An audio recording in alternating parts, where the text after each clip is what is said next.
네, 안녕하세요. 인사드리겠습니다. 김성환 의원실에서 비서관으로 일하고 있는 장재현이라고 합니다. 반갑습니다. 혹시 저를 아시는 분이 계시나요? 아무도 없으시죠? 네, 다행입니다.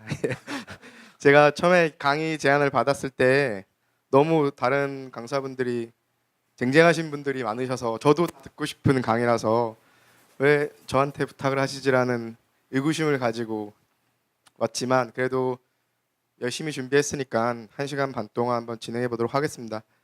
오늘 제가 강의를 할 주제는 기후 재앙을 막을 수 있는 마지막 세대라는 주제로 말씀을 드리려고 해요. 일단 아무도 저를 모르시니까 간단하게 자기소개를 하겠습니다. 저는 원래 경제학이랑 국제정치학을 공부하고요. 스웨덴에서 에너지 정책을 공부를 하고 유엔에서 환경 에너지 관련된 쪽으로 일하다가 지난 5년 동안은 국제환경단체 그린피스라는 곳에서 장다울 캠페이너로 이제 우리나라의 기후변화 정책이랑 에너지 전환 정책을 변화시키는데 캠페인 활동을 했었고요. 국회 김성환 의원실에 비서관으로 들어온 지는 아직 한 달밖에 되지 않았습니다. 네. 그래서 제 전공 분야는 이제 에너지랑 환경 쪽이고요. 오늘 주제 자체가 기후 재앙을 막을 수 있는 마지막 세대라고 말씀을 드렸는데 참고로 스님은 아닙니다. 예.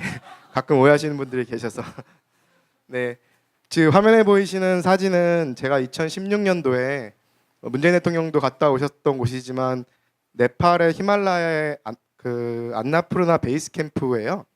약 4,000m 되는 곳인데 제가 2001년도에 20대 초반에 저기를 혼자 갔었거든요.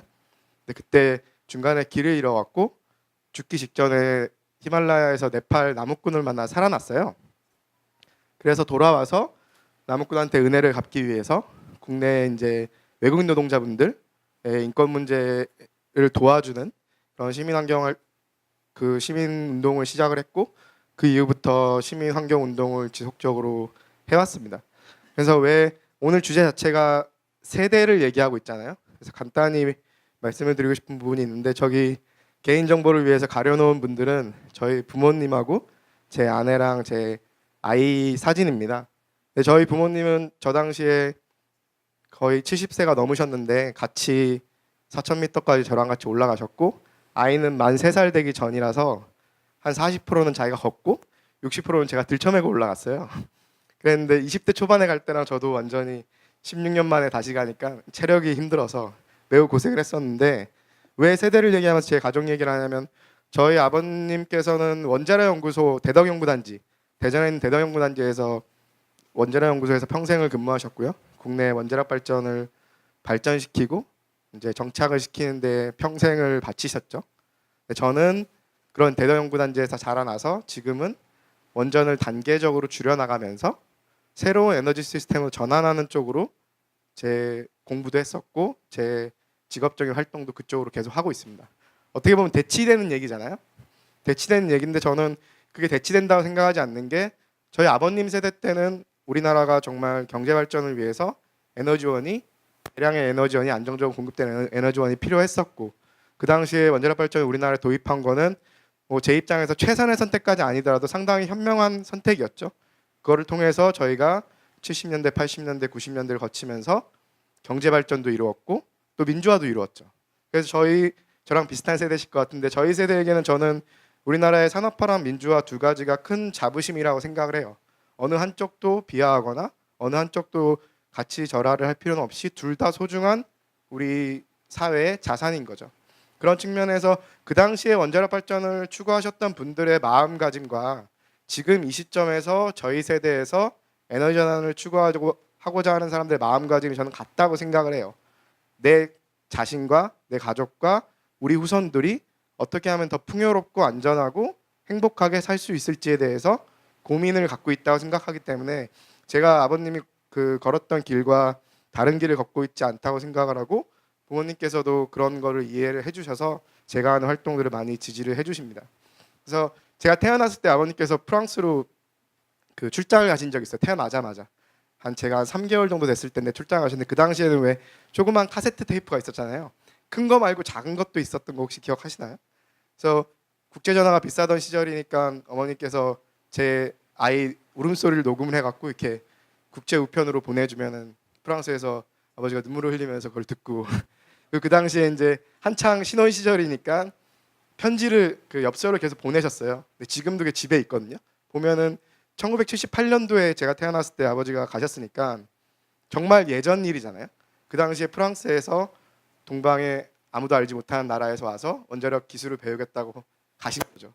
근데 그때 편지 내용 중에 기억나는 걸 보면은 이런 얘기가 있어요. 이게 저희 어머니께 쓴 편지니까 여보 여기는 참 이상하오.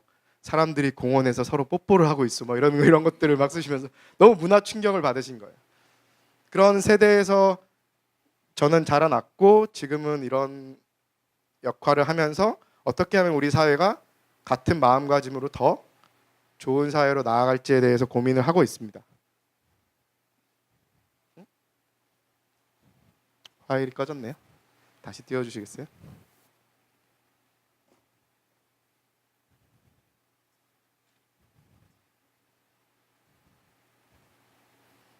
화면에 보이시나요? 지금 뭐가 있는지? 네, 지구가 있죠. 이 사진을 기억하시는 분 혹시 계시나요? 이게 1972년에 아폴로 1호가 처음 달에 갔을 때 지구 바깥에서 지구를 최초로 찍은 사진이에요. 그 전까지도 우리가 지구라는 행성에 살고 있는 건 누구나 다 알고 있었지만 단 한 번도 지구를 벗어나서 우리 자신을 객관화시켜 본 적이 없었던 거죠. 그래서 어떻게 보면은 상당히 아름다운 사진이고 또 한편으로는 저 하나의 행성 안에 우리가 살 수밖에 없는 거죠. 지구라는 단 하나의 유한한 생태계 안에서 지구상에 살고 있는 인간을 포함한 모든 생명들은 살 수밖에 없는 근본적인 제약 조건을 갖고 있는 거죠. 저 안에서 어떻게든지 지속 가능한 삶의 방식을 찾아 나가고 우리의 삶을 영위할 수밖에 없는 거죠. 언젠가 기술이 발달해서 행성을 바꿀 수 있다면 뭐 지구 정도 하나 정도 이제 좀 쓰다가 버리고 다른 행성으로 갈 수도 있겠지만 그런 시기가 아직 수백 년 남지 않았을까요? 그래서 지금까지는 지구라는 공간에서 인류가 살아왔던 거죠. 그랬을 때 2012년에 유엔에서 그 유엔 지속 가능 발전 회의가 열려요. 브라질 리우 데자네이루에서 열렸는데 원래 92년도에 전 세계 국가들이 최초로 브라질 리우에 모여서 92년도에 전 세계 환경 문제를 어떻게 해결할지에 대한 회의를 처음 해요. 그래서 리우 회의를 통해서 기후변화 협약, 사막화 방지 협약, 생물 다양성 협약 세 가지 유엔 협약이 탄생을 하는 되게 역사적인 회의였어요. 우리나라가 또 민간 참여단을 가장 많이 보낸 회의이기도 해요. 그래서 92년부터 선진국이랑 개도국들이 모여서 어떻게 지구 환경 문제를 서로 해결할까를 논의를 하기 시작한 거죠. 근데 20년이 지났는데도 그 문제가 제대로 해결이 안 되는 거예요. 오히려 악화되고. 그래서 2002년도에는 남아공의 요하네스버그에서 모였었다가 2012년에 20년 만에 다시 리우에 모여요. 그래서 이 회의 이름이 리우 플러스 20였어요. 이때는 유엔 사무총장님이 누구였죠? 누구였을까요? 2012년에 유엔 사무총장이 저희가 잘 아는 분인데 예, 반기문 총장님이셨죠. 지금은 예전에 아우라를 좀 잊어버리시긴 하셨지만 그래도 그 당시에 유엔 사무총장으로서 전 세계에서 모인 대통령들, 총리들, 모든 지도자들 앞에서 환경 문제를 논의하는 본회의를 시작할 때 3분짜리 영상을 틀어요. 그래서 그 영상을 오늘 여러분과 같이 보려고 제가 준비해 왔는데 안타깝게도 자막이 한글 자막이 없습니다. 그래서 제가 한글 자막까지 작업할 시간 없어서 한 20분 만에 그 번역을 해놨거든요, 자막을. 그러니까 일단은 오랜만에 영어 듣기 평가 한번 한다 생각하시고 보시면서 나중에 궁금했던 내용들은 제가 나눠드린 유인물을 참고하시면 될 것 같아요. 근데 이 영상을 보시면은 그래프가 하나 등장을 해요. 처음부터 끝까지. 그래프의 Y축은 지속적으로 Y축의 변수들이 변해요. 온실가스 배출량이라든가 열대우림이 사라지는 정도라든가 댐의 사용량이라든가 지속적으로 변하면서 각각의 지표들이 시간에 따라서 1950년대부터 2020년까지 아니면 최근까지 어떻게 변하는지 그래프를 보여주거든요. 그러면서 이제 내용이 설명이 되죠. 조명을 다 꺼주시고 영상을 틀어주시겠어요? 한 3분짜리인데 영화 같은 영상이니까 편하게 관람하시면서 듣기 평가 문제를 내겠습니다.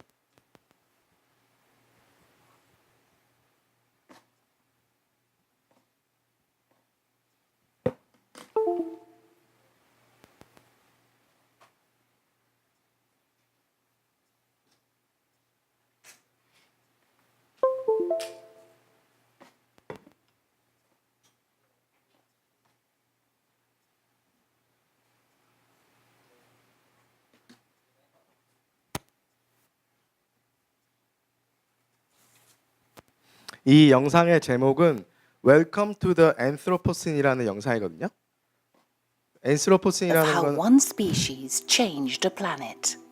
The latest chapter of our story begins in England 250 years ago. Fueled by coal, then oil, several brilliant inventions appeared. They ignited the Industrial Revolution, which spread like wildfire through Europe, North America, Japan, then elsewhere. The great railways, then cars and highways, connected people across the globe. Medical discoveries saved millions of lives. New artificial fertilizers meant we could feed more people. Population rose rapidly. But this was nothing compared with what was to come. The 1950s marked the beginning of the Great Acceleration. Globalization, marketing, tourism, and huge investments helped fuel enormous growth. People swarmed to cities, which became even more powerful engines of creativity. In a single lifetime, the well-being of millions has improved beyond measure. Health, wealth, security, longevity, never have so many had so much. Yet 1 billion are malnourished. In a single lifetime, we have grown into a phenomenal global force. We move more sediment and rock annually than all natural processes, such as erosion and rivers. We manage 3/4 of all land outside the ice sheets. Greenhouse gas levels this high have not been seen for over 1 million years. Temperatures are increasing. We have made a hole in the ozone layer. We are losing biodiversity. Many of the world's deltas are sinking due to damming, mining, and other causes. Sea level is rising. Ocean acidification is a real threat. We are altering Earth's natural cycles. We have entered the Anthropocene, a new geological epoch dominated by humanity. This relentless pressure on our planet risks unprecedented destabilization. But our creativity, energy, and industry offer hope. We have shaped our past. We are shaping our present. We can shape our future. You and I are part of this story. We are the first generation to realize this new responsibility. As the population grows to 9 billion, we must find a safe operating space for humanity, for the sake of future generations. Welcome to the Anthropocene.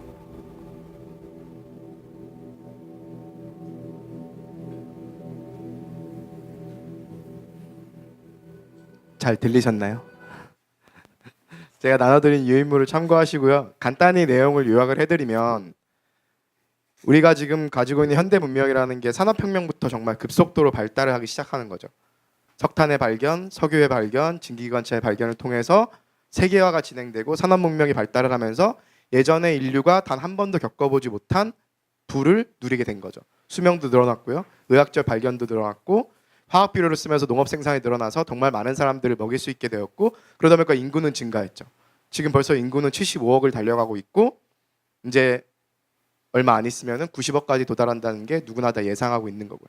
그럼 아까 말씀드렸던 지구라는 하나의 유한한 생태계에서 인구도 늘어나고 경제 성장도 늘어나다 보니까 더 많은 광물을 채굴을 해야 되고 더 많은 화석연료, 석탄, 석유, 천연가스를 써야 되고 그러면서 더 많은 나무들을 잘라내고 더 많은 물을 사용하면서 지구가 받게 되는 압박이 생태계가 받게 되는 압력이 너무 높아진 거죠. 그래서 세상이 완전 변해버린 거예요. 특히나 1950년을 기점으로 산업혁명 이후부터 1950년을 기점으로 모든 지표들이 아까 그래프에서 보신 것처럼 상승을 하게 돼요. 그래서 우리가 지금 현재 살고 있는 지질 시대를 뭐라고 부르는지 기억하시나요? 고등학교 때 배우셨던 거? 우리가 지금 살고 있는 지질 시대를 충적세라고 해요. 충적세. 영어로는 홀로슨이라고 하는데요. 지구 역사가 45억 년이잖아요. 마지막 구간을 다시 나눈 거고요. 그 또 마지막 구간을 다시 나눠서 우리가 살고 있는 충적세라는 거는 제일 마지막 45억 년 역사 중에서 한 10,000년 정도밖에 되지 않는 시대가 충적세로 구분이 돼요. 영어로는 홀로슨이라고 하고요. 인류가 출현한 건 200만 년 정도 되죠. 그러니까 45억 역사 중에서 200만 년 전에 출현한 인간이 그리고 산업혁명 이후부터 이 짧은 기간 동안에 지구를 너무 변화시켜서 우리가 살고 있는 충적세가 더 이상 충적세의 특징을 갖고 있지 못한 거죠. 그래서 이것을 새로운 지질시대로 구분해야 된다는 이야기가 과학계에서 나오기 시작한 거예요. 그럼 그 지질시대를 뭐라고 규정할 거냐? 인간의 영향에 의해서 자연 생태계가 너무나 바뀌었으니까 인류세라고 칭하자. 그래서 엔스로포슨이라는 영어 단어가 인류세가 된 거예요. 실제 지금 과학계에서는 이거를 정설로 받아서 적용을 하느냐에 대한 논의를 하고 있어요. 그럼 충적세도 10,000년이란 밖에 안 되는 충적세도 정말 짧은 기간인데 1950년도부터 시작하면 지금 거의 100년도 안 된 거잖아요. 그 짧은 시간을 또다시 새로운 지질시대로 불러야 할 만큼 지구가 한 번도 경험해보지 못한 변화가 지금 이 행성에서 일어나고 있는 거죠. 그래서 아까 그 영상에서 나왔던 수많은 지표들이 이런 지표들이에요. 인구 증가라든가 GDP의 증가, 외국인 직접 투자, 비료 소비량, 오존층이 파괴되는 정도, 대홍수가 나는 빈도수, 도시의 인구들. 지금 도시 인구가 50%를 넘어섰죠, 전 세계에서. 종이 소비량, 맥도날드 가게 숫자, 관광객 숫자, 세계화를 통해서 정말 수많은 사람들이 이동하기 시작했고요. 모든 지표들이 보시면은 1950년대 전후를 기점으로 급속도로 상승하고 있는 게 현실이라는 거죠. 그만큼 더 많은 자원들이 필요하고 더 많은 공간들이 필요하고 더 많은 오염물질이 배출되게 되는 거죠. 그래서 이 1950년도부터의 시기를 급속한 가속화의 시기, 급격한 가속화의 시기라고 The Great Acceleration 시기라고 불러요. 이런 상황에 우리는 살고 있는 거죠. 그렇기 때문에 아까 제가 말씀드렸던 2012년에 UN 회의를 비롯해서 다양한 환경 문제들을 해결하기 위한 국제적인 노력들이 있는 거죠. 그래서 최근에 또 과학계에서 그럼 지구가 갖고 있는 여러 가지 분야 중에서 생태계가 갖고 있는 여러 가지 분야 중에서 여기 보시면은 가운데가 지구거든요. 지구라는 유한한 생태계에서 허용할 수 있는 정도를 넘어서는 분야가 어떤 분야가 있을지를 한 9가지 분야로 나눠 놓은 거예요. 이거를 플래니터리 바운더리라고 지구 위험 한계라고 불리는데 예를 들면은 지금 여기 기후 변화가 있죠. 클라이밋 체인지. 그럼 기후 변화라 하면은 우리 대기 중에 온실가스, 이산화탄소 농도가 증가하면서 지구의 평균 기온이 높아지는 거잖아요. 그랬을 때 그때 인디케이터는 지표는 지구 평균 온도가 되는 거죠. 그 온도가 어느 시점을 넘으면은 지구가 감당할 수 없는 이 경계를 넘어서느냐. 이 파란색은 지구가 감당할 수 있는 거고요. 이 노란색은 지구가 감당하기에는 매우 힘들 것 같다. 불확실성이 높아지는 단계인 거예요. 노란색을 벗어나면 안 되는 거죠. 그랬을 때 지금 현재 보이시는 화면은 산업혁명 이전 시기고요. 1950년대로 가보면 생물 다양성, 종이 멸종되는 속도가 이미 지구가 감당하기에 너무 심각한 속도로 종이 멸종되기 시작한 거죠. 1950년대부터. 그래서 이미 한 구간에서는 넘어섰죠. 그 다음에 1970년대로 가면서 90년대로 가면서 오존층 파괴 문제가 생기고요. 그 다음에 이제 그 생태계 안에 여러 가지 물질들의 순환에도 문제가 생기고 가장 최근으로 오게 되면은 기후 변화도 지구의 한계를 이제 벗어나기 시작한 거죠. 그래서 이미 다양한 분야에서 지구가 견딜 수 있는 한계점을 넘어서고 있는 게 과학적 사실인 거죠. 예를 들어 보겠습니다. 근데 지구가 받고 있는 압력을 표현할 때 우리가 100만큼의 압력을 주면 100만큼 반응하는 게 아니라 어느 임계점이 존재를 해요. 물이 100도씨에 끓는 것처럼 특정 임계점을 넘었을 때는 변화가 정말 급격하게 일어나요. 지금 보이시는 장면은 북극의 한 지점을 찍은 건데 몇 년 뒤에 같은 지점을 찍은 사진이에요. 서서히 사라지는 것도 있겠지만 특정 온도를 넘어버리거나 상황이 변해버리면 급속하게 변화가 진행된다는 거죠. 또 한 가지 예를 들어 볼게요. 화면에 보이시는 게 뭐죠? 네, 바다에 있는 산호입니다. 혹시 여기 스쿠버 다이빙 하시는 분 계시나요? 아무도 안 계세요? 저도 개인적으로 배워보고 싶었는데 이번 여름에 배우러 가려고 했었다가 국회를 들어오면서 휴가가 취소돼갖고 배우지 못해서 안타까운데 주변에 그 다이빙하는 친구들 보면은 바다 안이 너무 아름다워서 특히 산호가 너무 아름다워서 한번 바다에 들어가기 시작하면 그 다음부터 세계 지도를 볼 때 땅을 안 보고 바다를 보더라고요. 그래서 어느 바다를 갈지 휴가 때마다 정하고 그러는데 이 산호는 바다의 pH 산성도로에 되게 민감해요. 근데 이산화탄소가 증가하면 이산화탄소는 수용성이라서 바다에 녹으면은 바다의 산성도, 우리 고등학교 화학 시간에 배운 산성도 pH도가 올라가거든요. 특정 pH도가 올라가면 산호는 죽어버리게 돼요. 똑같은 지점을 1년 뒤에 찍은 건데 다 없어진 거죠. 이게 지구가 지금 받고 있는 압력이라는 과학적 사실인 거예요. 그래서 이야기를 많이 하죠. 기후변화, 지구온난화라는 얘기는 진짜 많이 들어보셨잖아요. 지구온난화를 초반에 들어보다가 최근에는 지구온난화라는 말을 잘 안 쓰고 기후변화라는 말을 많이 들어보실 거예요. 이 기후변화는 거의 한 70년대부터 제기가 돼서 실제 전 세계가 유엔 협약으로 합의한 건 92년도예요. 그리고 97년부터 선진국부터 의무를 갖추고 줄여나가자라고 교토의정서를 한 거 만들죠. 그래서 쭉 진행돼 오다가 2009년에 코펜하겐에서 합의를 이뤘어야 되는데 그 합의가 실패하면서 계속 표류하다가 2016년에 파리에서 그 프랑스 파리에 모여서 전 세계 국가들 200개 국가들이 모두 다 온실가스를 감축을 시키기로 약속을 하죠. 그럼에도 불구하고 지금까지 진행된 기후변화만으로도 이미 우리는 올해 여름에 폭염을 경험한 것처럼 우리 일상의 위협으로 다가오고 있는 거죠. 미래의 일이 아니라 이미 우리 삶에 실존하는 위협으로 다가오고 있는 거예요. 근데 항상 이런 말을 하죠. 지구가 위험하다. 지구를 구해야 된다. 근데 지구 입장에서 보면 그렇게 위험한 건 아니에요. 예전에 빙하기도 있었고 더 뜨거운 시절도 있었고 지구 입장에서 보면 크게 걱정할 게 아니죠. 지구에 살고 있는 인간과 다른 생명들 입장에서 이제 위험해지는 거지 지구가 위험에 빠진 건 아니라고 생각을 해요. 그랬을 때 기후변화라는 게 잘 알고 계시겠지만 정말 다양한 문제들을 발생시키거든요. 홍수도 늘어나고 태풍도 늘어나고 허리케인도 늘어나고 그다음에 산불도 증가하고 가뭄도 늘어나고 여름은 더워지고 겨울은 추워지고 전반적인 온도는 올라가고 온도가 올라가다 보니까 전염병이 더 넓게 퍼지고 수많은 문제들이 발생하는 거죠. 그다음 해수면이 상승하면서 해안가가 침식이 되고 이런 것들이 우리의 농업 생산이라든가 어업 생산이라든가 우리 삶 자체에 직접적인 위협으로 다가오게 돼요. 그랬을 때 지구 평균 온도라는 거는 이게 지금 10만 년 전부터 100만 년 전부터 지구의 평균 온도가 어떻게 변해왔는지를 변화 수치만 보여주는 거거든요. 그랬을 때 지속적으로 왔다 갔다 했어요. 그랬다가 지난 한 10,000년 동안의 기간에 매우 안정적인 평균 온도를 계속 유지하게 되는 거죠. 그래서 우리가 인류가 이 안에서 번영할 수 있었던 거죠. 근데 이 평균 온도가 범위가 있을 거 아니에요. 이거를 지금 초과하기 시작한 거예요. 그래서 이런 것들을 분석하는 곳이 유엔 기후변화 협약 밑에 IPCC라는 과학자들의 단체가 있어요. 여기서 한 3, 4년마다 보고서를 내요. 제일 마지막에 나온 보고서가 2014년에 나온 보고서거든요. IPCC의 보고서인데 그리고 2016년도에 파리의 기후변화 협약이 완성되면서 파리 기후변화 협약이 뭐라고 약속을 했냐면 앞으로 전 세계가 이번 세기 말까지 2100년까지 산업혁명 이전에 대비해서 지구 평균 온도의 상승폭을 2도씨로 제한하자. 지금 이미 산업혁명 이전보다 평균 온도가 1도씩 올랐어요.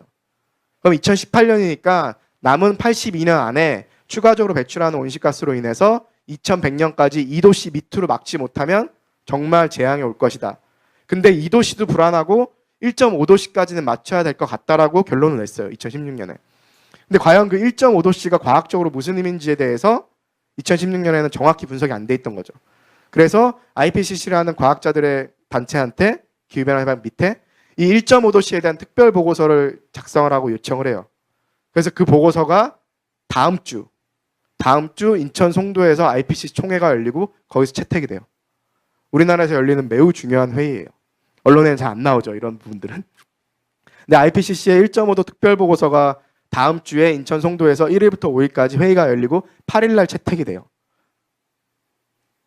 그랬을 때 그 보고서의 내용이 올 초에 그 약간 누출이 됐었는데 보면은 이거는 IPCC 보고서를 바탕으로 한 건데요. 지금 제가 1도씩 올랐다고 했잖아요. 산업혁명 이전보다. 근데 지금 추세로 가면은 이번 세기 말 2100년까지 평균 3.7도. 그 얘기는 레인지를 보면은 2.6도에서 4.8도. 한 5도 오르는 거죠. 심각한 지역들은. 5도라는 얘기는 평균 온도가 5도가 오르는 거예요. 그럼 최고 기온은 8도에서 10도가 오를 수 있는 거예요. 그 얘기는 우리가 여름철에 보통 과거에는 한 36도, 37도, 정말 높은 데는 38도도 찍었었잖아요. 올해는 그보다 더 올라갔지만. 거기에 10도가 더해진다고 생각을 해보세요. 그리고 그게 일상이 된다고. 그게 지금 과학적인 결론이에요. 그래서 기후변화의 과정을 막 복잡하게 설명을 하면은 온실가스가 배출되면은 빙하가 녹고 근데 온실가스가 왜 배출되냐면 도시화가 진행되고 토지 이용이 바뀌고 산림을 깎아내고 농사는 산림이 더 많아지고 농업 비료를 쓰고 화석 연료를 쓰고 이런 것들 통해서 기후 변화가 생기면은 해수면이 상승하고 농업과 어업의 위기가 오고 해안 습지가 소실되고 환경 난민이 이미 수백만 명이 전 세계적으로 생겼고요. 이런 복잡한 과정인데 이거를 오늘 다 말씀드리지 못할 것 같고 간단하게 말씀드릴게요. 지금 연도가 틀렸습니다. 죄송합니다. 2017년이에요. 2017년 기준으로 1도 올랐어요. 명백하게. 과거에 비해서 지구 평균 온도가 2010년 기준으로 1도 올랐습니다. 이대로 가면은 2040년에 1.5도 올라요. 지금 당장 전 세계가 모든 온실가스 배출을 멈춰도 이미 배출했던 온실가스 배출량으로 인해 일정 부분 올라요. 그리고 지금 추세대로 가면은 2040년에 1.5도로 오르는 거죠. 근데 아까 제가 이번 세기 말까지 2100년까지 1.5도로 맞춰야 된다 그랬잖아요. 그거를 이미 2040년에 달성을 해버리는 거예요. 1.5도 기준으로 했을 때.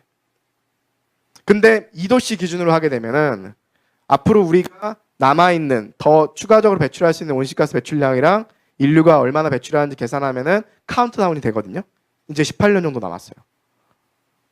그러니까 정말 큰 변화가 있지 않으면 매우 파국적인 방향으로 가고 있는 거죠. 그리고 그대로 가면은 2100년에 3.7도가 오른다고요. 평균적으로. 근데 심한 지역들은 4도, 5도까지 오르는 거죠. 평균 온도가. 그랬을 때는 최고 온도는 8도, 10도 넘어갈 수 있다는 얘기예요. 매우 심각한 상황이에요. 특히나 올해 여름이 저는 되게 중요하다 보는데 필리핀이라든가 미국이라든가 방글라데시라든가 아니면 몰디브라든가 섬 자체가 가라앉고 있어요. 몰디브는. 그래서 국무회의를 다이빙 장비를 차고 대통령이 모든 국무위원들과 함께 물밑에서 한번 한 적이 있어요. 전 세계에 메시지 보내려고. 기후변화 막지 못하면 우린 나라가 사라진다. 미국도 이미 부동산 시장에서는 장기 기후변화 영향에 따라서 해안가의 집들의 가치가 떨어지고 있어요. 그리고 방글라데시는 원래 홍수가 많은 국가였는데 범람이 더 심해졌죠. 수백만 명의 난민이 이미 생겨요. 필리핀도 몇 년 전에 그 태풍이 가갖고 정말 많은 사람들이 사망했죠. 올해 우리나라도 폭염을 겪으면서 정말 저도 인생에서 한 번도 겪어보지 못한 폭염이었거든요. 웬만하면 에어컨 안 틀고 사는데 틀 수밖에 없더라고요.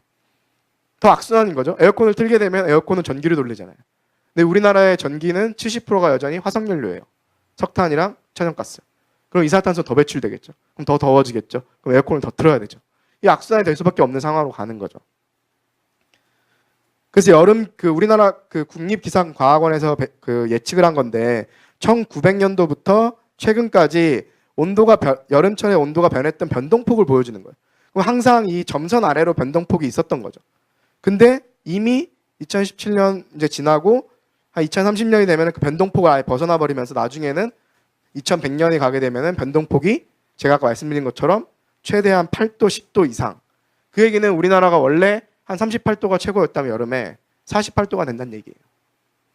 이것도 상당히 보수적으로 예측했을 때. 이거는 2100년에 7월 달에 지구 온도를 표현한 거예요. 7월 달에 전 지구가 거의 북극 근처까지 다 빨갛죠. 이게 지금 우리가 급격한 변화가 없으면 무조건 맞닥뜨리게 될 미래라는 거죠. 물론 저 어렸을 때부터 석탄 좀 있으면 없어진다. 나중에 되면 물을 사게 될 거다. 그거는 현실이 됐죠. 어렸을 때 막 물을 사게 될 거다 하면 웃었는데 그건 이미 현실이 됐고. 그 당시에 좋아했던 백투더 퓨처 같은 영화 보면은 호버보드 타고 날아다니잖아요. 아직까지 그건 상용화가 안 돼서 안타까운데 지금 뭐 스마트폰이라든가 여러 가지 기술 발전도 있었지만 재앙적인 얘기도 분명히 있었어요. 과거에도. 70년대, 80년대도 지구가 멸망할 거다 얘기도 많았고. 그래서 어떤 사람들은 여전히 기후변화도 그런 종류의 그냥 공포를 조장하는 거라고 하겠지만 60년대, 70년대부터 시작해서 이미 수십 년간 과학적으로는 거의 결론이 난 상태예요. 여전히 기후변화가 과학적으로 논쟁의 여지가 있다고 얘기하는 사람들은 정말 거짓말을 하고 있는 거라고 보시면 돼요. 물론 과학적인 모델링의 결과라는 거는 100%는 없어요. 98%, 99% 정도겠죠.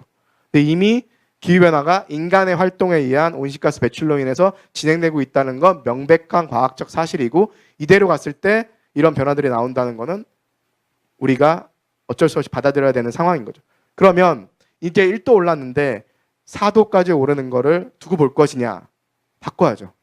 그래서 2100년까지 1.5도씩 추가 상승폭, 지금 1도 올랐으니까 추가적으로 0.5도씩만 오르게 막으면 그래도 우리가 받는 위협이 제로가 되지 않겠지만 살 수 있다라는 게 어느 정도 우리의 삶을 큰 위협 없이 영위할 수 있다는 게 과학적 결론이에요.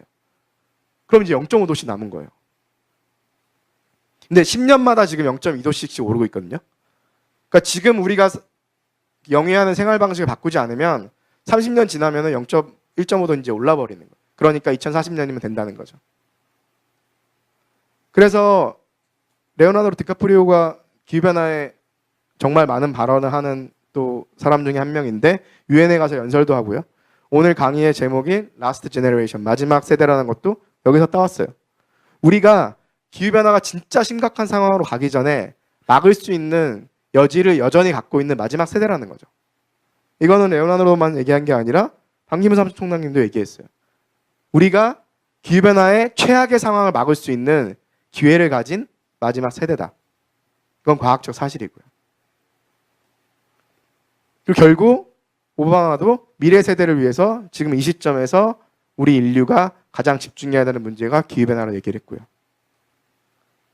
프란시스 교황님도 아예 교황 회칙을 만들었어요. 기후변화에 대한 생태 회칙을 만들어서 우리가 더 이상 인류의 그 기후변화 위협으로부터 이거를 개선시키지 않는 것은 심각한 문제라는 것을 계속 지속적으로 얘기를 하고 계시죠. 정말 심각한 문제예요. 근데 만약에 우리가 1.5도씨 밑으로 막는다. 이번 세기 말까지. 그러면 어떤 일이 벌어지냐면 1.5도씨를 못 막으면 여름철에 빙하가 아예 없어져요. 근데 1.5도씨를 막으면 여름철에도 빙하가 일부분은 남아있을 수 있어요. 그리고 시베리아는 동토층, 얼어있는 땅이잖아요. 그 안에 메탄이 갇혀 있는데 메탄이라는 거는 온실가스인 이산화탄소의 한 20배 이상의 온실가스 효과가 있거든요. 그 메탄 1톤이 이산화탄소 20톤 이상이 나오는 거랑 똑같은 온실가스 효과가 있어요. 근데 시베리아 동토층에 묻혀있는 메탄들이 시베리아 동토층이 녹으면서 나와버리게 되면은 기후변화는 더 가속화되죠. 근데 1.5도씨 밑으로 막으면 시베리아 동토층이 녹는 거 막을 수 있어요. 그리고 지금 예전에 산업혁명 이전에 비해서 예전에 3년마다 있었던 폭염이 지금 이 시점에 5배가 증가했거든요. 그래서 올해도 우리가 폭염을 심각하게 겪었잖아요. 이미 5배가 증가했어요. 산업혁명 전에 비해서. 근데 여기서 1.5도씨를 막으면 2배만 증가해요. 그러니까 산업혁명 이전보다 10배만 증가해요. 근데 거기서 0.5도씨, 2도씨까지만 올라가도 또다시 2배.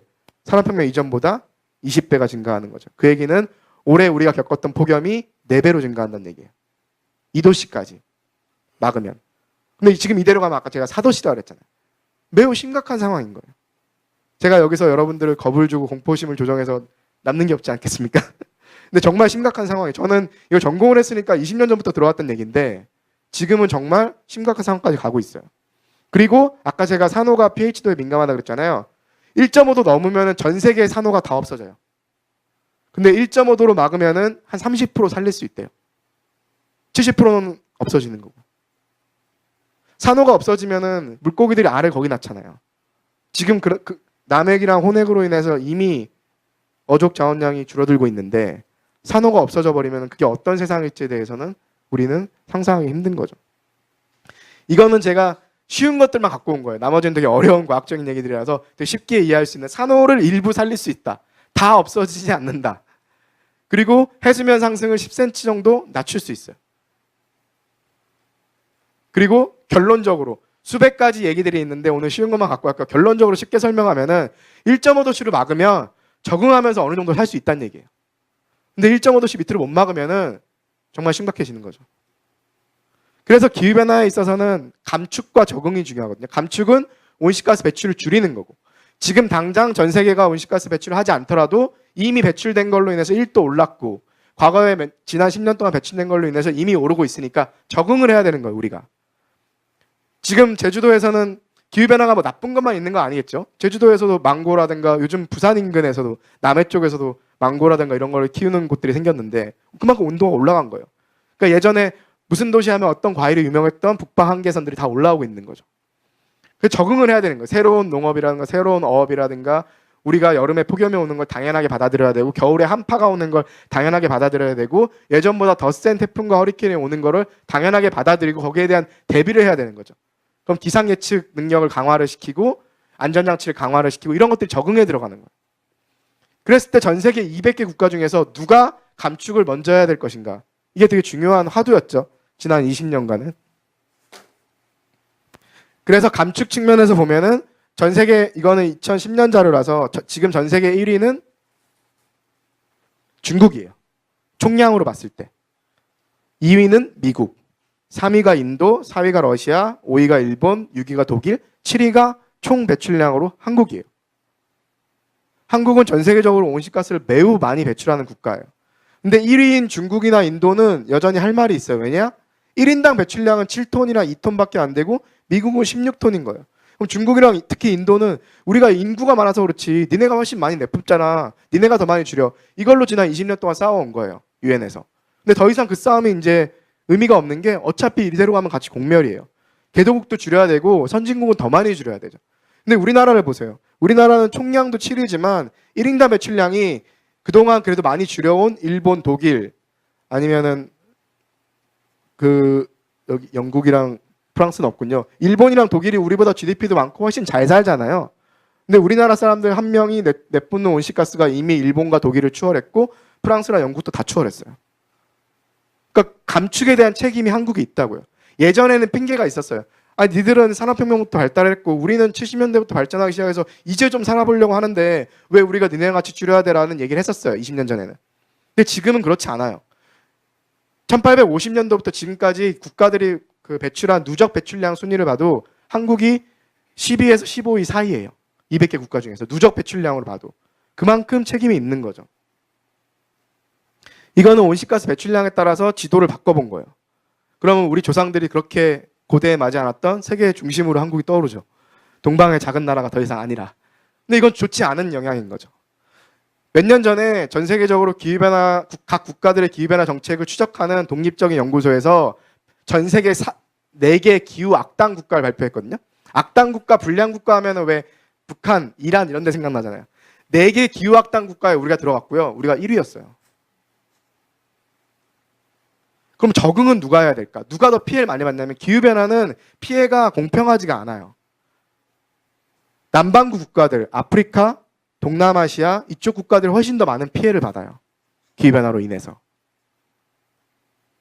그래서 우리는 그만큼의 책임이 있는 거죠. 그래서 원래 제가 오늘 1시간 반이라고 그래서 제가 개인적으로 되게 존경하는 스웨덴의 한스 로슬링이라고 2년 전에 작년에 돌아가셨는데 이분이 전 세계적으로 되게 유명한 강연자시거든요. 의대 교수시기도 하고.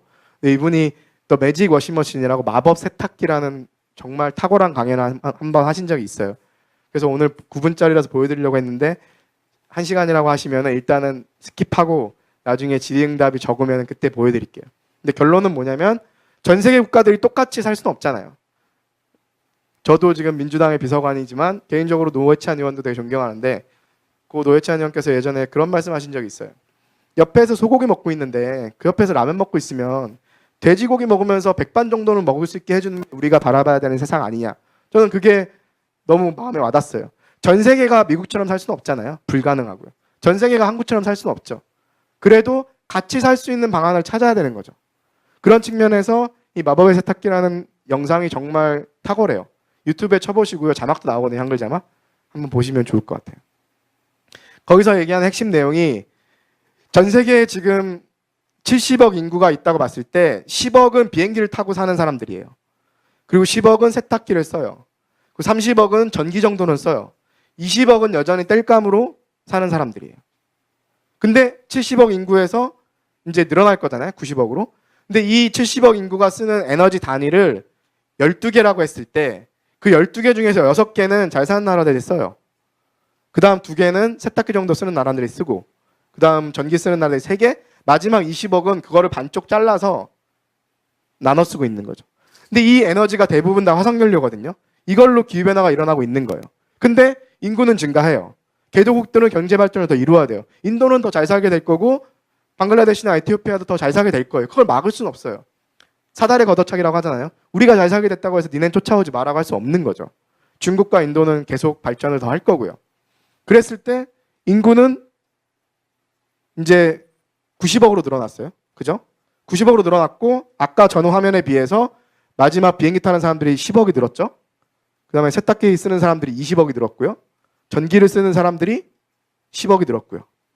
그래도 여전히 에너지 단위가 2배로 증가했어요. 24개로 증가했는데 그 24개 중에서 반은 여전히 잘 사는 한국을 포함한 국가들이 쓰는 거죠. 그럼 어떻게 해야 되냐?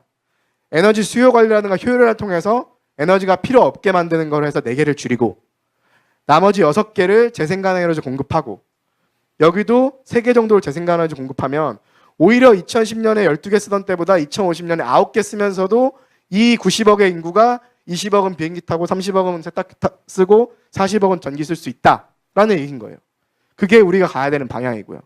90억이 다 똑같이 이렇게 살자는 못하잖아요. 불가능한 거고. 근데 이거는 현실적으로 충분히 우리가 합의하고 도달할 수 있는 목표인 거죠. 그 목표에 따라서 우리나라는 그럼 어떤 책임을 져야 되고 어떤 목표를 가져야 되는지가 중요해지는 거고요. 그랬을 때 우리 상황을 보시면 이산화탄소 총 배출량의 변화예요. 빨간 선이 한국이거든요. 그 밑에 보라색이 프랑스, 노란색이 영국이에요. 2014년까지, 1990년대부터. 보시면은 독일이라든가 영국이라든가 프랑스는 거의 안 늘어나거나 줄었어요. 온실가스 총 배출량이. 독일도 마찬가지고. 근데 우리는 온실가스 그 기후변화 협약이 생기는 92년에는 우리가 OECD 국가가 아니었거든요. 97년에 들어갔잖아요. 그래서 나중에 교토의정서가 생길 때 의무적으로 온실가스를 줄여야 되는 선진국 모임에 딱 저희가 안 꼈어요. 개도국이 꼈거든요. 그래서 2012년까지는 의무 감축이 없었어요. 신나게 늘렸죠. 다른 나라들 5%, 7% 줄일 때 1990년대 기준으로 우리는 100% 이상 늘렸어요. 그래서 이제 총 배출량으로 우리보다 훨씬 잘 사는 프랑스랑 영국을 제꼈고 이대로 가면은 독일을 제껴요. 최근에 독일이 에너지 전환을 하면서 온실가스를 다시 내뿜고 있다고 하는데 살짝 오를 때 있어요. 추세를 보세요. 우리나라 국회의원분께서 독일을 비판하는 걸 보고 이렇게 내려오는 국가에서 몇 년 잠깐 늘은 거 가지고 말도 안 되는 우리를 보세요. 어떻게 올라왔는지. 근데 이거는 총 배출량이잖아요. 인구가 많은 나라는 억울하겠죠. 1인당 배출량을 보자고요. 빨간 게 한국이에요. 미래 얘기가 아니라 2014년까지. 녹색이 독일이에요. 독일은 지금 한 9톤 정도 되는 거고 우리는 12톤 정도 되는 거예요. 파란색이 일본, 나머지 노란색이 영국, 보라색이 프랑스. 이게 지금 우리 현실이라고. 물론 한국적 특성이 있죠. 우리는 제조업 비중이 전 세계에서 중국 다음으로 높아요. 그 다음에 에너지 집약 사업들이 많아요. 그런 부분도 분명히 감안을 해야 돼요. 그럼에도 불구하고 이 상황은 매우 부끄럽고 책임을 지고 있지 않은 상황인 거죠. 그래서 아까 제가 얘기한 클라이맥 액션 트래커스라는 전 세계 독립 싱크탱크에서 국가별로 그 국가가 가지고 있는 온실가스 감축 목표랑 정책을 판단을 평가를 하는데 우리는 매우 불충분한 이대로 가면 전 세계가 4도씨 정도 오르는데 기여하는 국가로 구분이 돼요. 그래서 기후 악당 국가의 첫 번째를 찍었던 거죠. 그래프가 좀 복잡해 보이는데 여기 보시면은 지금 검은색 선이 지금까지 우리가 배출한 거예요. 그리고 2020년에 이 회색 동그라미가 이명박 정부 시절에 2020년까지 우리가 여기까지 줄이겠다라고 약속한 거예요. 근데 지금 검은색으로 가고 있어요. 여기까지 가려면 이렇게 가야 되겠죠? 불가능해 보이시죠? 지금 우리나라 문재인 정부가 갖고 있는 정책대로 가면은 이 파란색으로 가요. 근데 우리가 국제사회에 약속한 거는 이 검은색이에요. 이렇게 가야 된다고요. 근데 이 검은색도 우리가 국내에서 줄이는 게 아니라 해외에서 줄이겠다는 게 회색이 해외에서 줄이겠다는 게 포함된 거예요. 다시 설명드리면 이 검은색이 실제 우리나라에서 회색이 실제 우리나라에서 줄이는 거고 이거는 다른 나라에서 사오겠다고 했는데 그것도 거의 불가능해요. 근데 이렇게 줄인다 하더라도 빨간색이잖아요. 4도씨로 간다고요. 아까 제가 얘기했던 1.5도씨로 가려면 연두색으로 가야 돼요. 여기로 가야 돼요. 한국이 가지고 있는 책임, 한국이 가지고 있는 경제 규모, 한국이 가지고 있는 기술력을 봤을 때 우리한테 할당되는 책임이 연두색으로 가야 된다고요. 그럼 온실가스 배출량이 이렇게 떨어져야 돼요. 근데 지금 문재인 정부에서 과거 정부보다는 최근 올해 온실가스 감축 목표는 그대로 두고 로드맵을 좀 수정을 했거든요. 조금 나아졌는데 파란색 선이라고요. 그러면 아까 말씀드린 대로 산호다 없어지고 북극빙하 없어지고 2100년이 되면 여름에 48도, 50도를 찍는 상황으로 가는 거죠. 물론 200개 국가 중에 우리만 한다고 해서 바뀌냐? 그건 아니죠. 200개 국가 다 줄여야죠. 근데 한국이 할당받은 책임이 저 정도라는 거죠. 근데 과거 정부보다 충분히 진보적이고 더 좋은 정책을 하려고 하는 문재인 정부에서도 쉽지 않은 거예요. 이 부분은 많은 것들이 정말 바뀌어야 돼요. 일단 온실가스 배출하는 건 수송 분야가 있고요. 자동차. 그러면 자동차 이부제라든가 도심에 아예 차를 타지 못하게 하는 이런 강력한 정책들이 10년 이내로 나와줘야 되는 거예요. 근데 내연기관 자동차, 내연기관이라는 거는 그 가솔린이라든가 디젤이라든가 LPG라든가 이걸 태워서 자동차가 운행을 하잖아요. 그게 대부분의 자동차고요. 이 내연기관 자동차 판매를 아예 금지시키는 계획을 발표한 나라들이 지금 많아지고 있어요. 빠르게는 2025년, 늦게는 30년, 40년이면 영국, 프랑스, 일본에서 내연기관 자동차 판매가 금지되는 게 이미 정책이 수립됐어요. 그만큼 급속도로 바뀌고 있어요. 이제 10년, 15년, 20년 내에 자동차를 탈 거면 전기차나 수소로 가야 된다고요. 근데 그 전기도 화석연료에서 오면 안 되는 거죠. 정말 우리의 삶이 달라져야 돼요. 수송 분야에서도. 건물도 마찬가지예요. 수많은 에너지 효율 낮은 조명들이라든가 건물의 지금 시스템 에어컨을 통해서 난방하는 것들, 냉방하는 것들도 바뀌어야 되는 거죠. 그리고 이 모든 변화들은 비용이 따르겠죠. 그 에너지 전환은 비용이 따르게 돼 있어요. 하지만 장기적으로 봤을 때는 피해 비용을 생각했을 때 훨씬 더 비용이 적게 드는 거죠. 그리고 새로운 산업을 다시 만들므로 인해서 우리의 산업 경쟁력도 강화시킬 수 있고 새로운 산업 성장 동력도 만들 수가 있는 거예요. 그래서 원래 지난 정부까지 우리나라에는 25개의 원전이 있었고 59개의 석탄화력 발전소가 있었어요. 전 세계에서 국토 면적 대비해서 원전이 가장 많고요. 석탄화력 발전소는 두 번째로 많아요. 우리나라가. 대만 다음으로. 그리고 원래 5개를 더 짓고 6개를 더 지을 계획이었어요. 그리고 석탄화력 발전소는 6개가 건설 중이었고 8개가 계획 중이었어요. 근데 잘 아시는 것처럼 문재인 정부 들어와서 탈원전, 탈석탄, 원전과 석탄을 단계적으로 줄여나가고 풍력과 태양과 같은 재생가능 에너지를 늘리겠다라는 에너지 전환 정책을 발표하죠. 그 결과에 따라서 어떻게 바뀌었냐면 일단 원전 계획된 거 다 취소됐고요. 5개는 여전히 짓고 있고요. 그래서 문재인 정부 하에서는 원전이 오히려 늘어나요. 장기적으로는 줄겠지만. 그래서 우리나라가 단계적 탈원전을 완성하는 시점이 2083년인 거죠. 이 안에 계신 저를 포함한 모든 분들이 대부분 살아있지 않는 시점인 거예요. 그만큼 천천히 단계적으로 가자고 방향타만 틀었는데도 수많은 언론들의 공격이 나오는 거죠. 기존의 산업 그 원자력과 석탄에 집중돼 있던 산업 카르텔 쪽에서 이 변화를 원치 않으니까요. 매우 온건하고 매우 부끄러운 정책이에요. 여전히 우리가 바꾸려고 하는 거는. 그리고 석탄화력 발전소는 61개가 지금 돌아가고 있는데 7개가 지어지고 있어요. 이전 정부에서 이미 건설을 시작했거나 허가를 해준 것들을 취소를 못 시켰죠. 그래서 석탄화력 발전소도 늘어나요. 그렇게 됐을 때 지금 2017년에 원자력의 비중이 한 20% 되고요. 석탄이 30, 천연가스가 30, 재생이 10% 정도 되는 거예요. 발전량 기준으로 보면은 원자력이 30, 석탄이 45, 천연가스가 17, 재생이 6%. 근데 이 안에 진짜 재생에너지를 칠 수 있는 거는 2%밖에 안 돼요. 우리나라 기준이 좀 틀리거든요.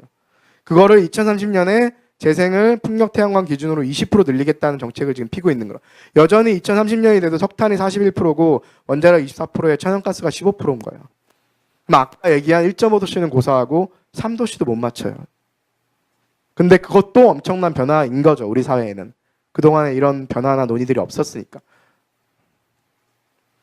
그래서 보면은 보통 변화를 했을 때 그러면 기후변화를 막을 수 있는 대안들이 있는 거냐. 기술은 이미 지금 다 존재해요. 지금 우리나라에서 필요한 모든 전력을 석탄, 석유, 천연가스를 하나도 쓰지 않고도 공급할 수 있어요. 비용 문제인 거죠. 기술은 이미 존재하고 그렇게 하는 국가들도 있고요. 그럼 그 변화를 하기 위해서는 예전 시스템에 우리가 너무나 익숙해져 있기 때문에 과거 시스템에서 벗어나려는 노력들이 많이 필요하고 그 과정에서는 갈등도 있고 고통도 따르고 부담도 있을 거예요. 물 좀 마시겠습니다.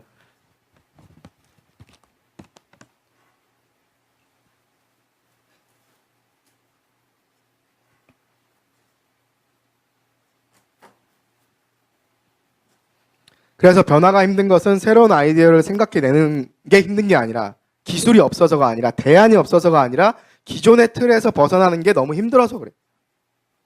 밖으로 눈을 돌려볼게요. 전 세계는 이미 급속하게 에너지 전환 중이에요. 에너지 전환이라는 거는 단순히 연료의 전환만을 의미하진 않아요. 원전을 덜 쓰고 석탄을 덜 쓰고 가스랑 석유를 덜 쓰면서 풍력 태양광만을 늘리는 게 에너지 전환이 아니에요. 국가가 중앙이 집중적으로 대규모로 생산해서 송전탑을 많이 지어서 대규모로 보내버리고 소비자들은 신경 쓰지 않고 펑펑 에너지를 쓰던 이런 소비 구조 자체도 변해야 되는 거예요. 그래서 지자체 중심으로 지역 시민들 중심으로 협동조합 중심으로 분산형으로 시민들이 참여해서 대기업과 중앙기업이 아닌 그 중앙정부가 아닌 시민들이 참여하는 방식으로 에너지 생산 시스템도 바뀌어야 되고요. 유통 시스템도 바뀌어야 되고요. 소비 시스템도 바뀌어야 되는 거예요. 우리의 경제 구조, 수송 시스템 구조, 에너지 생산 구조가 다 바뀌어야 되는 엄청난 도전이고 과제인 거예요. 에너지 전환은. 그 에너지 전환을 단순히 탈원전 정책으로 비하해서 요즘 언론을 보면 지난 10년 동안 나왔던 에너지 관련된 기사들보다 한 10배는 더 많이 나오는 것 같아요. 그중에 90%는 공격적인 기사들이죠. 악의적인 기사들이고. 태풍으로 태양광이 산사태가 나서 쓸려 내려갔더라. 원전은 24개가 있지만 태양광은 우리나라에 3만 개가 넘어요. 그중에서 산사태로 무너진 게 2군데예요. 많잖아요. 작은 규모로. 잘못 공사한 것도 있겠죠. 그리고 심하게 나무를 깎아서 보기 싫은 것도 있겠죠. 그런 것들은 고쳐나가야 될 부분인 거예요. 근데 전체 태양광을 다 이미지를 깎아내리는 그런 기사들만 나오는 거죠.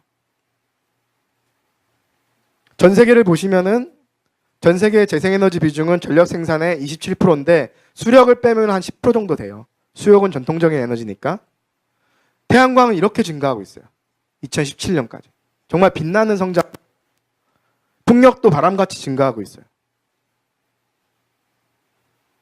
추세를 보시면 재생에너지 일자리 전 세계적으로 이미 1,000만 명이 넘어요. 재생에너지 전체 산업에 종사하는 일자리가. 우리나라 원전 24개 있는데 원전 산업 일자리 3만 명이에요. 독일도 한 30% 원전 돌릴 때 원전 산업 일자리 3만 명이었어요. 지금 재생에너지 일자리 30만 명이에요.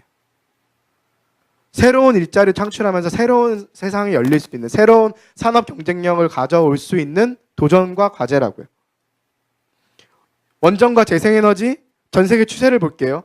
동일 비교하는 거는 원전은 60년대부터 지금까지 깔았고 재생에너지는 지난 10년 정도에 늘어났으니까 동일 비교하는 거는 공평하지 않다고 생각해서 2000년에 원전과 재생에너지의 용량을 기준점으로 0으로 잡고 했을 때 지난 17년간 어떻게 변화했는지 보는 거예요. 파란색이 풍력이고요.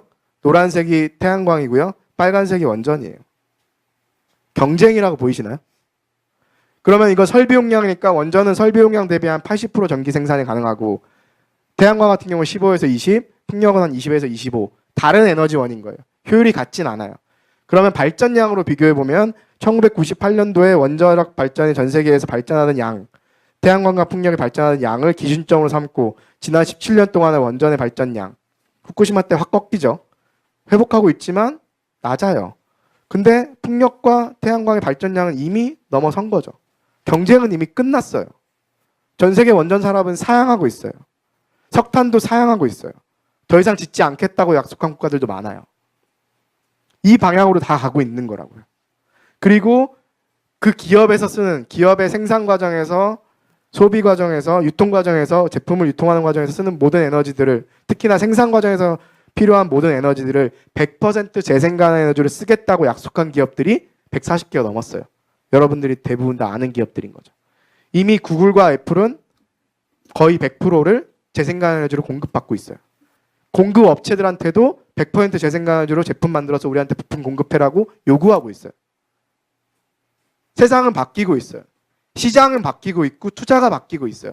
이념적인 정책이 아니에요. 에너지 전환은. 그리고 그동안의 에너지 산업에 원자력과 석탄에 종사하셨던 분들에 대한 비하도 아니에요.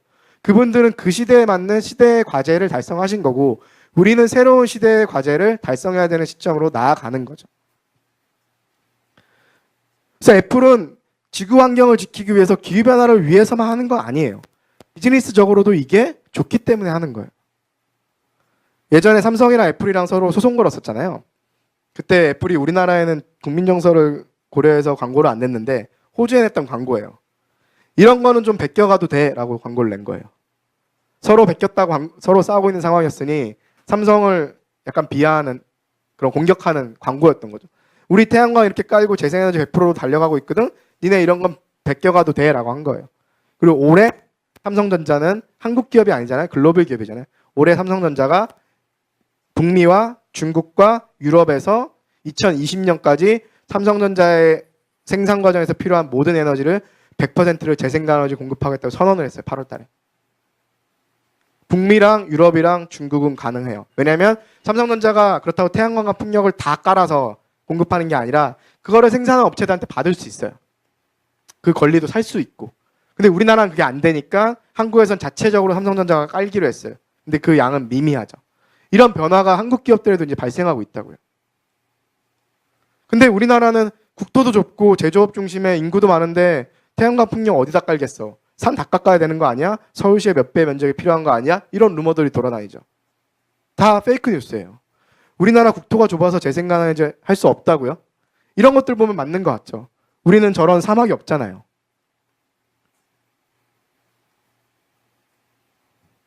근데 도로에도 깔 수 있어요. 프랑스에 지금 테스트하고 있고요. 영국에 다리 위에 깔았어요. 이건 이미 깔린 거고요.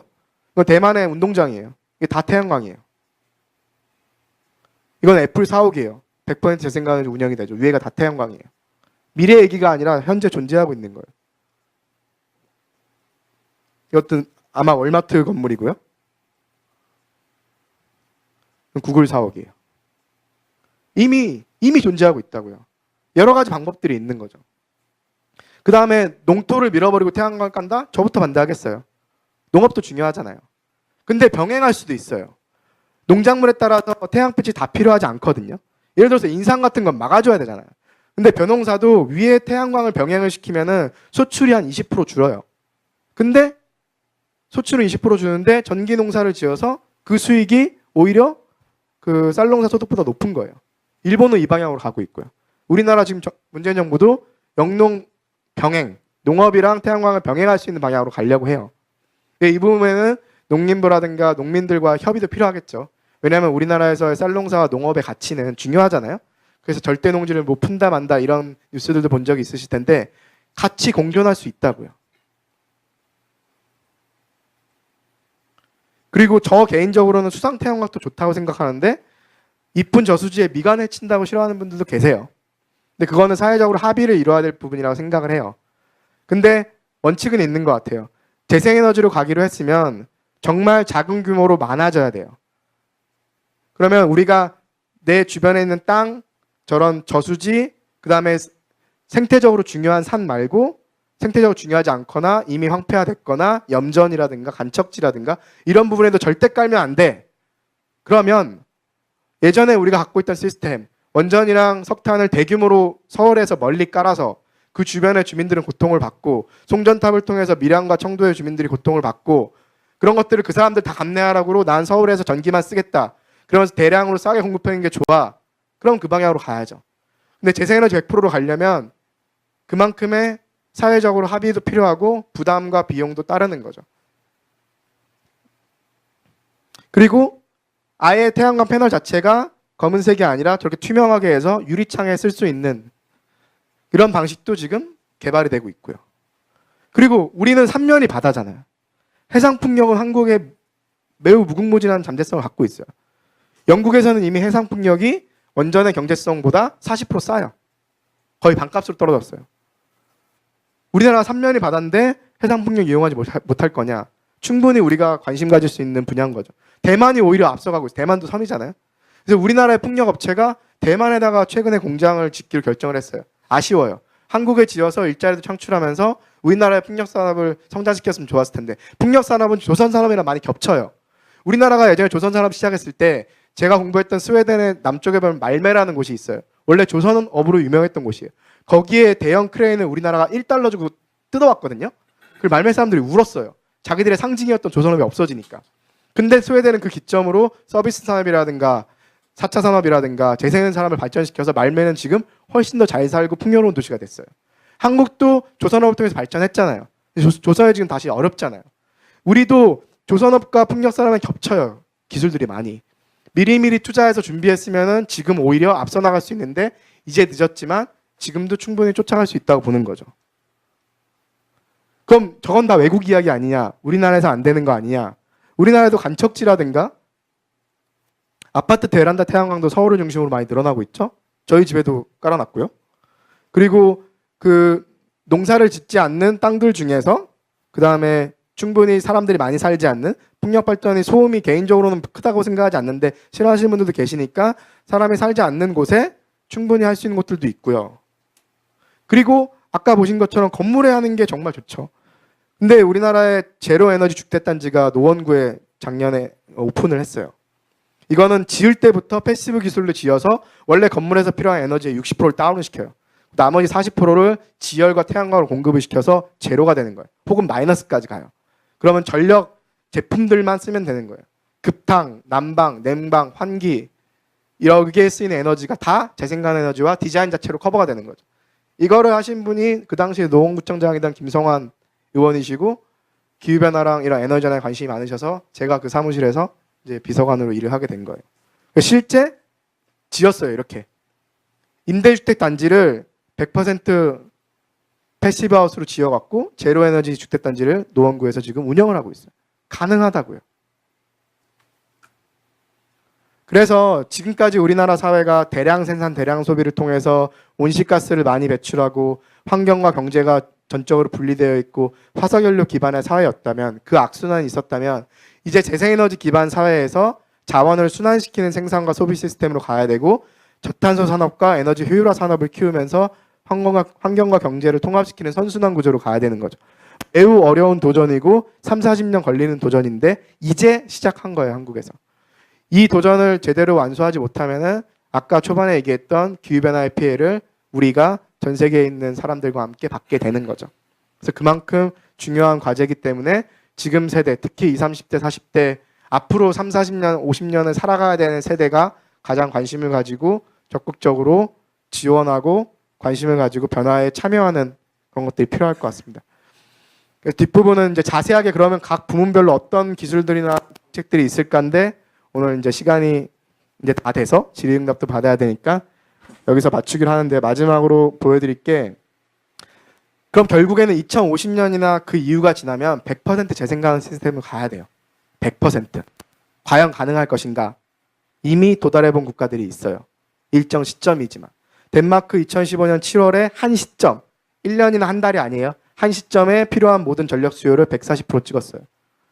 독일 재생가능에너지 풍력 태양광으로 전력 수요의 99% 공급했어요. 2016년 5월 달에. 포르투갈 4일 연속으로 재생에너지를 100% 공급했어요. 이미 2016년에. 근데 20% 10% 다운되는 시기도 있는 거죠. 이거를 어떻게 맞출 것인가가 앞으로의 과제인 거죠. 그래서 2050년까지 100% 재생가능해지는 꿈이 아니라 여러분과 제가 사는 시기에 충분히 우리가 보게 될 미래고 그 미래를 만들어가지 못하면은 기후변화의 위협으로부터 우리는 정말 심각한 삶의 위협을 받게 될 거예요. 그래서 마지막으로 에너지 분야에서 되게 유명한 말인데 석유 시대가 돌이 없어서 끝난 게 아니고 석유 시대고 석유가 아예 없어져서 끝나는 게 아닌 것처럼 지금 석유, 석탄, 천연가스, 원자력에 기반해왔던 에너지 시스템이 새로운 시스템으로 전환되는 것은 시대적인 과제이고 자연스러운 흐름이고 우리의 삶과 안전하고 풍요로운 미래를 위해서 우리가 나아가야 될 방향입니다. 네, 오늘 다른 분들에 비해서 전혀 유명하지 않은 제가 와서 재미없는 이야기를 너무 오랫동안 말씀드리지 않았나 싶은데 그래도 관심 가지고 들어주셔서 감사드리고요. 앞으로 지속적으로 기후변화 문제랑 환경 정책에 대해서 김성환 의원실에서 그리고 민주당에서 좋은 정책들 펴나갈 수 있도록 열심히 노력하겠습니다. 감사합니다. 자, 지금 한 15분가량 우리 자유롭게 한 질문을 좀 받도록 하겠습니다. 우리 스태프분들 마이크 좀 준비해 주시죠. 예.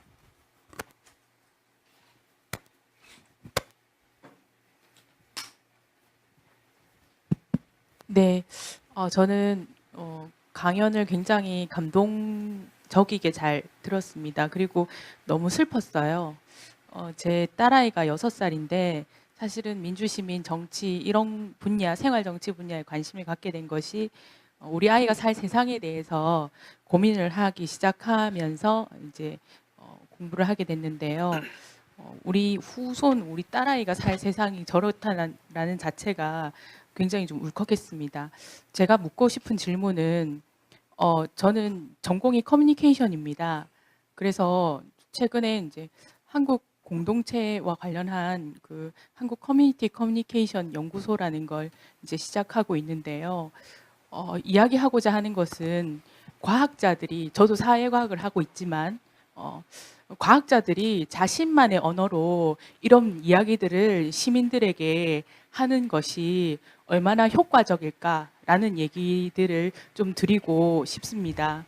왜냐하면 그 시민의 수준이 낮다라는 의미를 얘기하는 것이 아니라 과학자들이 하는 용어들을 이해하거나 또 그것들을 쉽게 받아들이는데 굉장한 갭이 있습니다.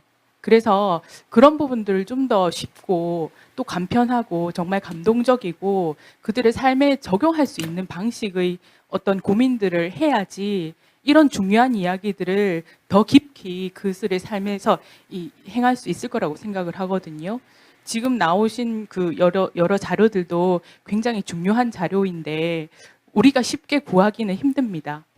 더 쉽게 구할 수 있어야 되고 더 많은 이야기들을 할 수 있도록 해야 된다고 생각을 하는데요. 그런 노력들을 하고 계신지, 또 이런 자료에 접근하려면 어떻게 해야 하는지, 또 이런 자료를 좀 더 쉽게 접근할 수 있도록 좀 많은 스토리들을 개발할 의향이 있는지 그런 얘기들을 좀 듣고 싶습니다. 네, 질문 감사드립니다. 저도 아이가 7살인데요. 언젠가부터 어린이집 때는 그러지 않았던 것 같은데 유치원 때부터는 매일매일 아이가 먼저 미세먼지를 체크를 해요. 그리고 유치원의 교육 과정에서 들어오는 얘기들도 한 30%가 미세먼지 관련된 얘기들이에요. 그 올해 여름에 봄에는 한 달 동안 미세먼지만 가지고 스터디를 하고 나중에 발표도 하고 그러더라고요. 아, 정말 세상이 바뀌었구나. 물론 과학적인 수치로만 보면은 저희가 어렸을 때 공기는 더 심했어요.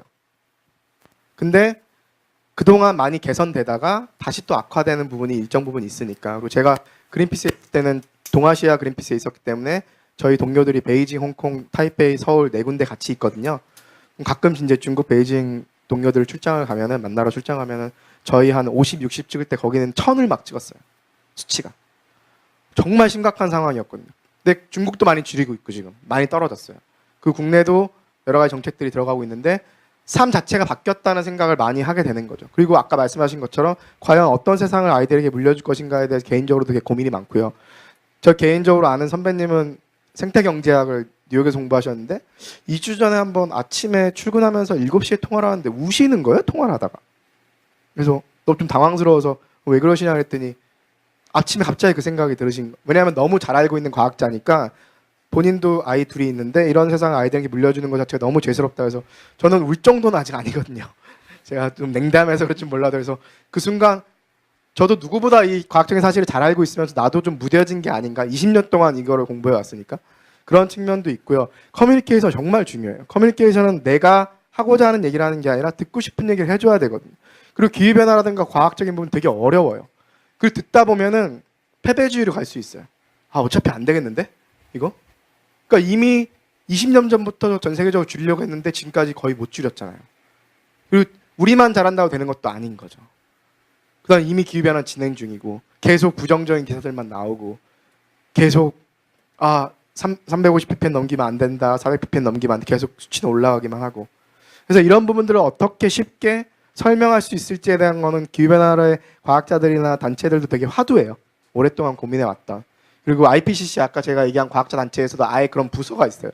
IPCC의 결과물들을 시민들에게 어떻게 과학적인 사실들을 쉽게 전달할 수 있을까 해서 아예 가이드북 같은 게 나온 것도 있고요. 그래서 찾아보셔도 될 것 같고 제가 이제 국회 들어오기 전에 그린피스에 있을 때도 이런 것들 어떻게 커뮤니케이션 하는 게 좋을까.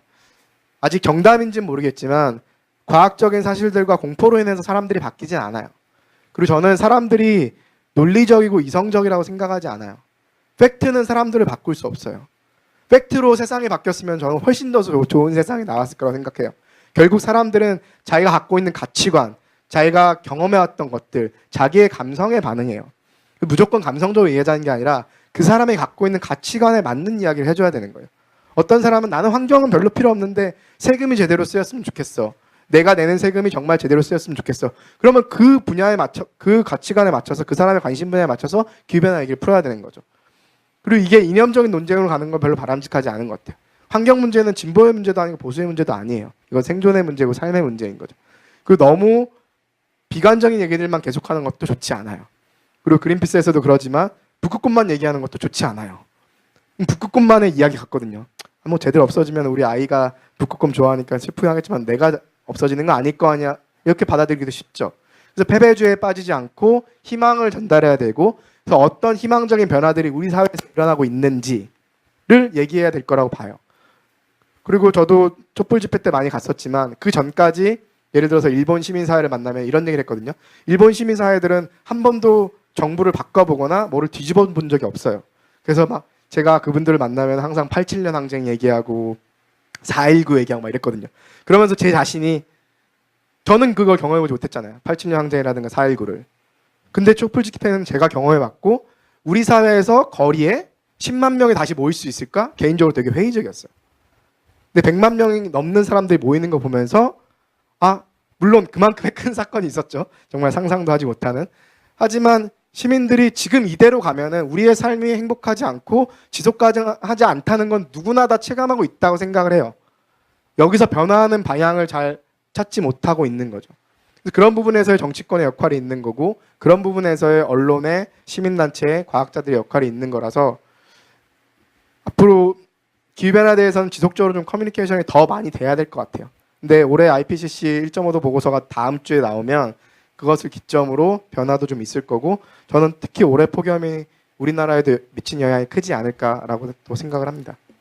네, 다음 질문 받겠습니다. 우리 손 들면요, 우리 강사님께서 지목을 한번 해주시죠. 네, 안녕하십니까. 예, 강의 잘 들었습니다. 물론 저 이제 대학 다닐 때 그 민간 단체에서 가신 교수님 강의를 들었었거든요. 그래서 이제 거의 비슷한 강의를 들었었고, 저도 이제 그때 물론 이제 저는 화학공학을 전공을 했습니다. 그래서 그때 물론 다른 사회과학 대학교에서 이제 강의가 있어가지고 이제 그 수업을 들었었는데, 내용을 들었었는데, 그 지금 이야기를 들어보니까 물론 이제 그 필요성에 대해서는 공감하는 바이지만, 실제 물론 지구의 환경을 개선하는데 그 개인들이 할 수 있는 영역은 매우 제한적이잖아요, 실질적으로. 그래서 이제 지금 보면 기후 변화 협정 관련해서 국제적으로 보면 트럼프가 그 협정에서 탈퇴한다, 이런 이야기도 있고, 그리고 분담금도 부담하지 않겠다, 미국이 이런 식으로 나오고 있잖아요. 그래서 지금 그 부분에 대해서 어떤 세계적인 어떤 합의나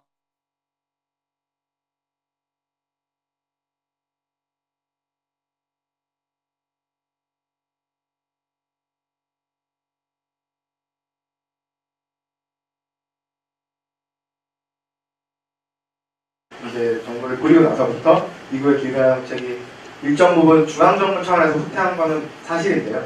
실제 미국은 그 주라든가 도시에 갖고 있는 자치 권한들이 강하기 때문에 실제 기업들 포함해서 트럼프 대통령 집권 이후에 미국의 대표적인 기업들, 대표적인 주, 대표적인 도시들이 중앙정부에서 저렇게 방향을 틀더라도 우리는 이 방향으로 갈 거야 라고 오히려 더 적극적으로 나오고 있는 상황이에요.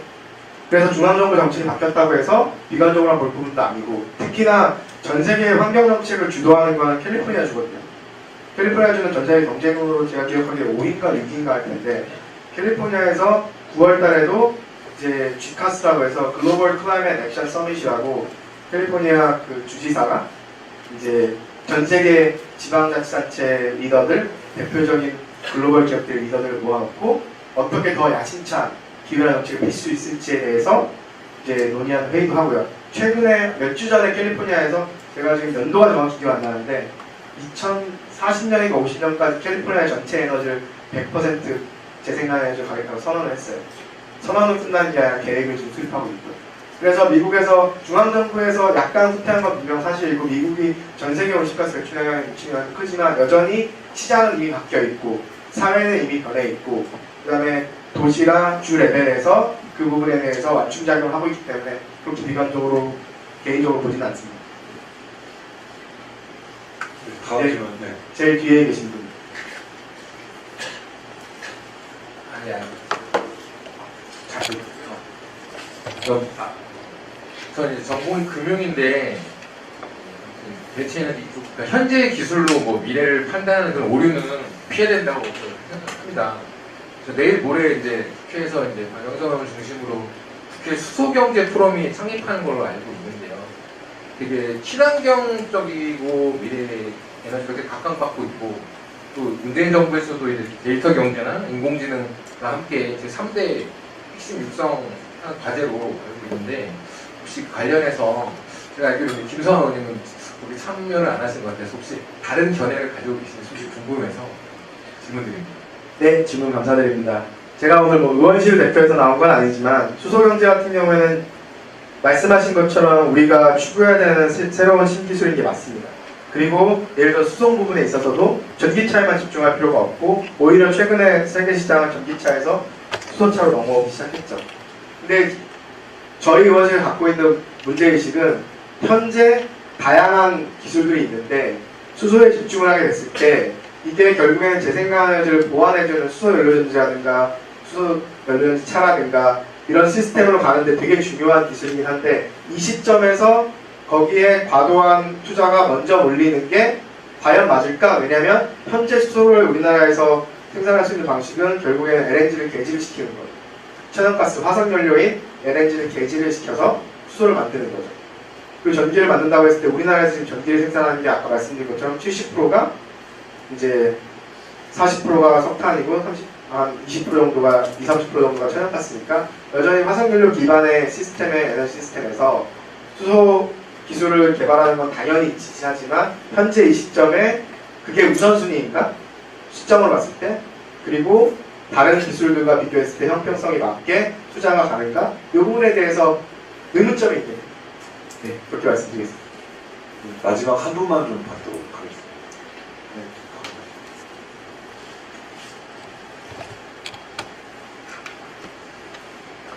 네, 오늘 강의 잘 들었고요. 저도 최근에 환경에 관심이 많았었는데 그 최근에 태평양의 플라스틱 섬, 네, 그 영상 보고 와 진짜 심각하다면서 관심을 갖고 있었는데 최근에 이번 책 중에 도시의 승리라는 책이 있었는데요. 도시의 승리예요? 네, 도시의 승리라는 책이 있었는데 그 책에서 이제 직접적으로 환경에 대해서 얘기하는 건 아닌데 그냥 도시와 시골을 비교하면서 하는 그런 얘기가 있었는데 우리가 그냥 편하게 생각해보면 도시에 사는 것보다 시골에 사는 게 환경을 덜 오염시킬 것 같은데 실제로는 아니라는 그런 주장을 하기도 해요.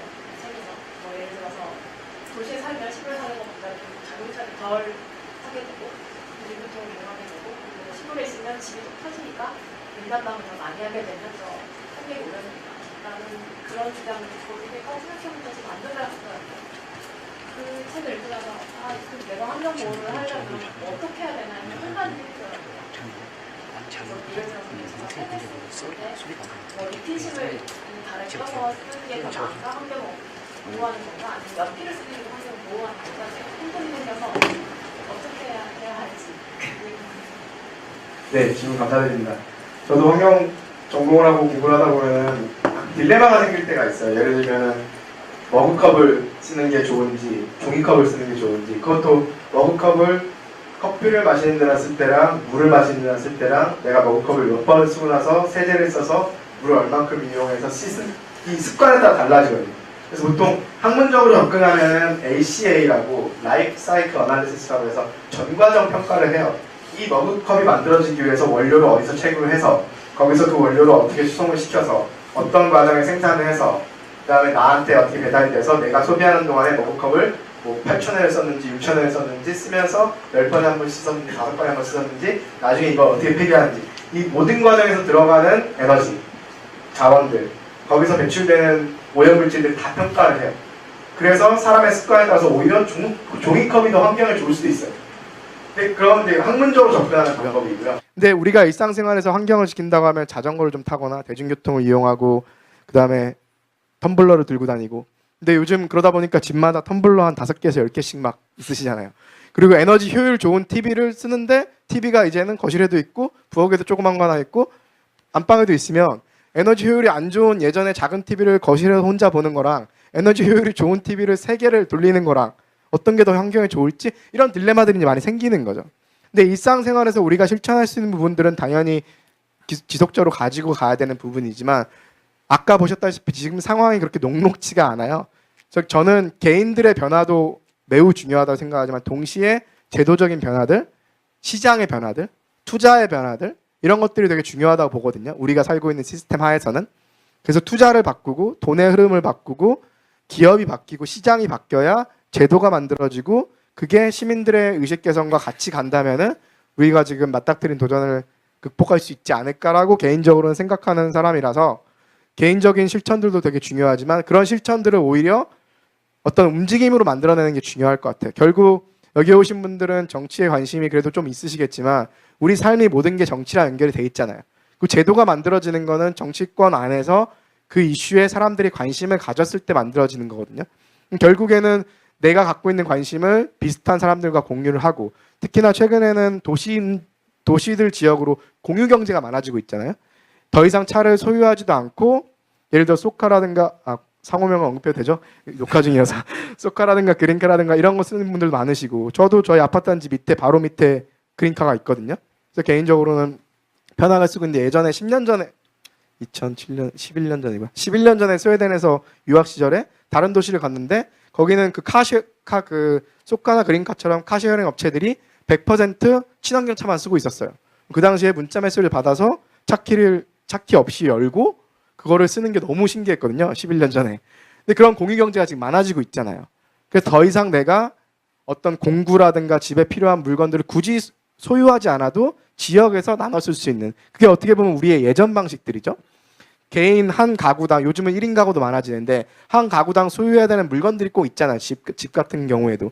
근데 내가 없어도 1년에 한두 번 쓰는 거를 굳이 사지 않아도 공유할 수 있는 그런 수송이라든가 교육이라든가 취미라든가 가사라든가 여러 가지 육아라든가 이런 것들 공유할 수 있는 시스템도 많아지는 게 결국에는 전반적인 생산과 소비를 줄이는 방향으로 갈 수 있을 거라고 보고요.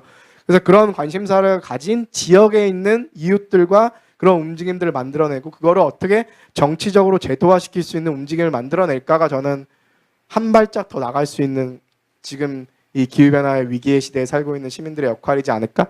예, 그렇게 생각을 합니다. 네. 네, 이것으로 이제 네, 마지막으로 오늘 열심히 들어주셔서 감사드리고요. 또 앞으로 남은 강의들도 잘 들으시고 저도 이제 국회 내에서 조금이라도 더 나은 변화를 만들 수 있도록 계속 노력해 나가겠습니다. 감사합니다.